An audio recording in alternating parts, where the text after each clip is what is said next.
Hello students, मैं हूं Zubair Saifi and I welcome you to my YouTube channel Orator Institute of English. और जो history of English literature हम पढ़ रहे हैं उसका सेकंड लेक्चर है ये। और आज हम पढ़ेंगे मिडिल इंग्लिश पीरियड, जो स्टार्ट माना जाता है 1066 से और उसका लास्ट होता है 1500 ईस्वी में। जो हम आज इंग्लिश लैंग्वेज जिसे हम बोल रहे हैं या इंग्लिश लिटरेचर जिसे हम आज बोल रहे हैं, मेरा मानना है कि मिडिल इंग्लिश पीरियड उसकी नींव का काम करता है।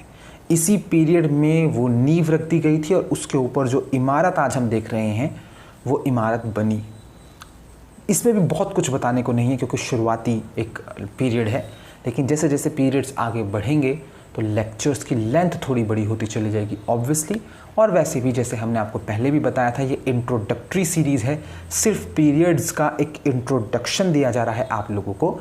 डिटेल्ड लेक्चर्स भी बनाए जाएंगे, तो स्टे कनेक्टेड, एग्ज़ाम वैसे भी बहुत नज़दीक हैं आप लोगों के।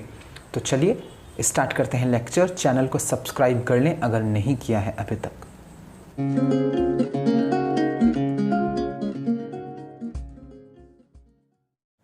मिडिल इंग्लिश पीरियड 1066 से 1500 ईस्वी। The Middle English period sees a huge transition in the language, culture and lifestyle of England and results in what we can recognize today as a form of modern recognizable English. The era extends to around 1500. As with the Old English period, much of the Middle English writings were religious in nature. However, from about 1350 onward, secular literature began to rise. This period is home to the likes of Chaucer, Thomas Malory and Robert Henryson. Notable works include Piers Plowman and Sir Gawain and the Green Knight. Middle English period जो 1066 से 1500 ईस्वी तक चलता है, इसमें हमें बहुत बड़ा परिवर्तन नज़र आया लैंग्वेज में, कल्चर में और लाइफस्टाइल में। इंग्लैंड का लैंग्वेज, इंग्लैंड का कल्चर, इंग्लैंड का लाइफस्टाइल सब कुछ बदल गया। और इसका परिणाम ये होता है कि जो आज हम देख रहे हैं, आज जो हमें फॉर्म नज़र आ रही है मॉडर्न इंग्लिश की, ठीक है, वो फॉर्म एक्चुअल में उसकी नींव मिडिल इंग्लिश पीरियड में पड़ गई थी। वो लिटरेचर, वो लाइफस्टाइल, कैप पहनना, कोट पहनना, ठीक है, वो लैंग्वेज जो आज जिस तरह से आज इंग्लिश बोली जा रही है, उसकी जो सारी नींव थी वो मिडिल इंग्लिश पीरियड में रखी गई थी। ये एरा एक्सटेंड्स होता है 1500 तक। Age with the Old English period, जैसे कि ओल्ड इंग्लिश पीरियड में था, मिडिल इंग्लिश राइटिंग्स जो थी, मिडिल इंग्लिश में जो लिखा जा रहा था उसका नेचर भी रिलीजियस था। यहाँ पर भी धार्मिक चीज़ें ही लिखी जा रही थी जैसे ओल्ड इंग्लिश पीरियड में लिखा जा रहा था।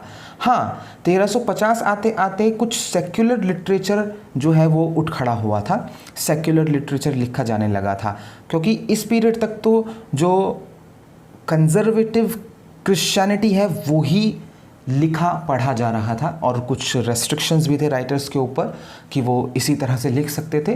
लेकिन थोड़ा थोड़ा सेक्युलर राइटिंग्स जो है वो 1350 के बाद स्टार्ट हो गई थी। ये जो पीरियड है ये घर है किसका? चौसर का, थॉमस मेलॉरी का और रॉबर्ट हेनरिसन जैसे महान राइटर्स, पोएट्स का।